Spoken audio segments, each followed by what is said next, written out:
Now we will look into the strange case of Britain.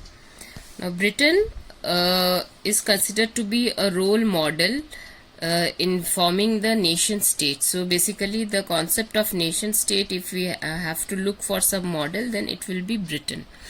Okay. Now before 18th century there was no British nation as such present.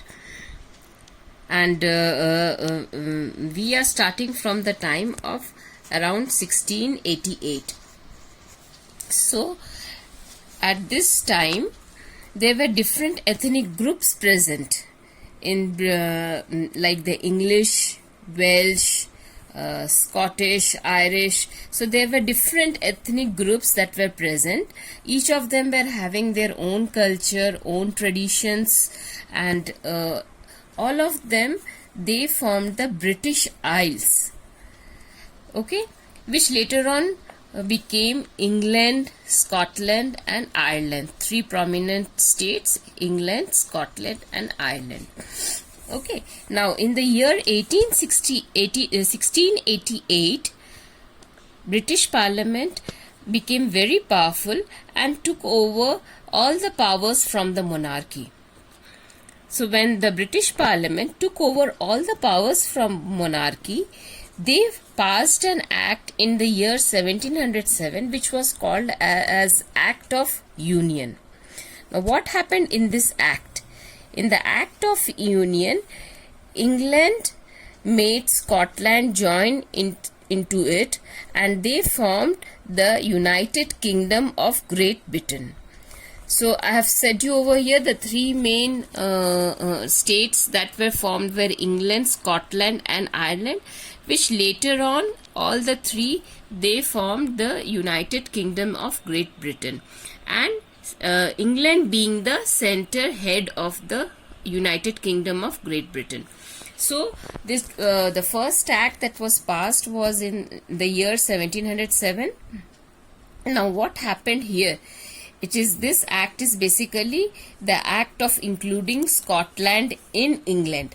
And when Scotland was included in England, this was a very well thought systematic suppression of Scotland.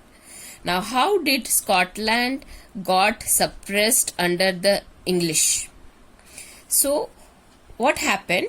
Scotland was having their own identity. They had their own local just have a look over here. They had their own local language which was called as Gaelic, and they had their own national to Scotland. They forced the local language was banned. They were not allowed to wear their national dresses, and the Catholic class that was present in the Scotland, they had to leave their homelands. They were forcefully asked to leave their homelands. So the English people finally, they had a upper hand, upper dominance over the Scottish people, and they forced everyone to follow the rules and regulations of English. Okay, so this is the story of Scotland getting in England. Now we have another story which is of Ireland.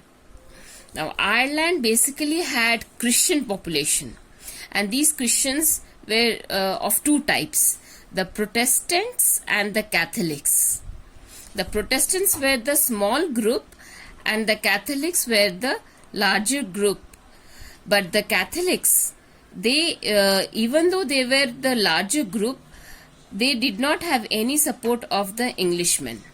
It was the Protestants who were having the support of the English. So these Protestants, even though a small group, but with the help of English people, they started dominating the Catholic groups. Now when these Protestants started dominating the Catholic groups started revolting against the Protestants.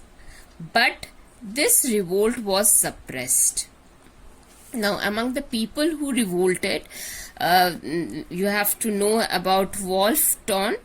Wolfe Tone and the Irish common men, they fought against the Protestants, against the revolt in the year 1798. In the year 1798, they fought against, they revolted against the Englishmen and the Protestants, but they were suppressed, and finally Ireland got into the land of England, Britain, and Ireland joined Britain in the year 1801.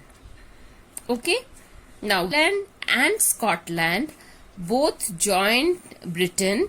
Britain made compulsory to follow few rules for both the countries. First of all, Britain introduced some symbols. The first was the national anthem, God Save Our Noble King. That was compulsory to be sung. Then British, they introduced their flag, which is the Union Jack, and they made English as a compulsory language to be spoken even in rural areas also. Now, not only urban, but even in the rural areas. So they made English as the national language. So these were the three important British symbols, and questions are framed from here. What are the British symbols used by Britain? So you have to mention about these three symbols: the national anthem, British flag, and the English language as their national language. So this is the part of unification of Great Britain.